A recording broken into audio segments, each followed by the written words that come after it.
तथास्तु जिंदगी में आप सभी का स्वागत है। माता वैष्णो देवी का मंदिर त्रिकुटा पर्वत की गुफाओं में स्थित है, जो जम्मू और कश्मीर के कटरा में है। यह मंदिर देवी शक्ति, जिन्हें माता रानी और वैष्णवी के नाम से भी जाना जाता है, उन्हें समर्पित है। कथाओं के अनुसार बहुत समय पहले दक्षिण भारत में एक रत्नाकर नामक व्यक्ति और उनकी पत्नी हुआ करती थी, जो निसंतान थे। उन्होंने माता पार्वती की घोर तपस्या की, जिसके फलस्वरूप उन्हें एक कन्या का वरदान मिला। इस कन्या का जन्म चैत्र मास के शुक्ल पक्ष की 9वीं तिथि को हुआ और उसका नाम त्रिकुटा रखा गया। त्रिकुटा बचपन से ही भगवान विष्णु की परम भक्त थी। वह हमेशा तपस्या और ध्यान में लीन रहती थी। एक बार उन्होंने भगवान से वरदान मांगा कि वह उनकी शक्ति के रूप में धरती पर रहें और हमेशा लोगों की सेवा कर सकें। भगवान विष्णु ने उनकी तपस्या से प्रसन्न होकर उन्हें वरदान दिया और उन्हें वैष्णवी नाम दिया। वैष्णवी ने अपने जीवन का उद्देश्य लोगों की भलाई और धर्म की रक्षा को बनाया।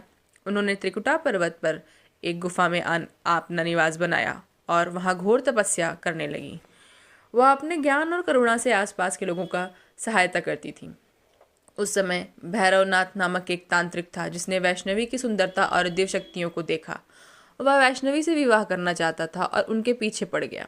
वैष्णवी ने भैरवनाथ को कई बार समझाया कि वह सिर्फ भगवान विष्णु की भक्ति में लीन एक साध्वी हैं और उनके उससे विवाह नहीं कर सकती, लेकिन भैरवनाथ नहीं माना और उनका पीछा करता रहा।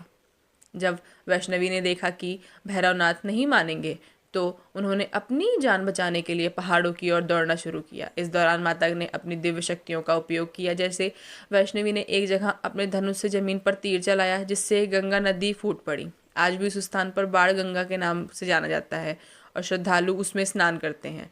जिस स्थान पर माता ने पीछे मुड़कर भैरवनाथ को रुकने के लिए कहा था, वहाँ आज चरण पादुका मंदिर है, जहाँ उनके पैरों के निशान हैं। अंत में जब वैष्णवी गुफा के पास पहुंची और भैरवनाथ ने उन्हें गुफा के अंदर प्रवेश करने से रोकने की कोशिश की, तो माता ने अपनी पूरी शक्तियों का प्रयोग किया।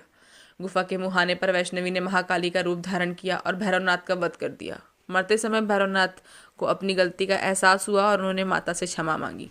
माता वैष्णवी ने उन्हें दयालु होकर उनसे क्षमा मांगने से उन्हें माफ़ किया और वरदान दिया कि जो शक्ति और भक्ति उनके दर्शन के लिए आएगा, उसे भैरवनाथ के मंदिर, जो माता की पहाड़ी से कुछ ऊपर पर स्थित है, वहां जाकर उनके दर्शन करने होंगे, नहीं तो उसकी यात्रा अधूरी मानी जाएगी। इसके बाद माता वैष्णवी ने मानव शरीर को त्याग कर अब हमेशा के लिए पवित्र गुफा में 3 अलौकिक पिंडियों के रूप में निवास किया। ये 3 पिंडियां महाकाली, जो कि बाएं ओर हैं, मध्य में महालक्ष्मी और दाईं ओर महासरस्वती के रूप में माँ वैष्णवी की संयुक्त शक्ति का प्रतीक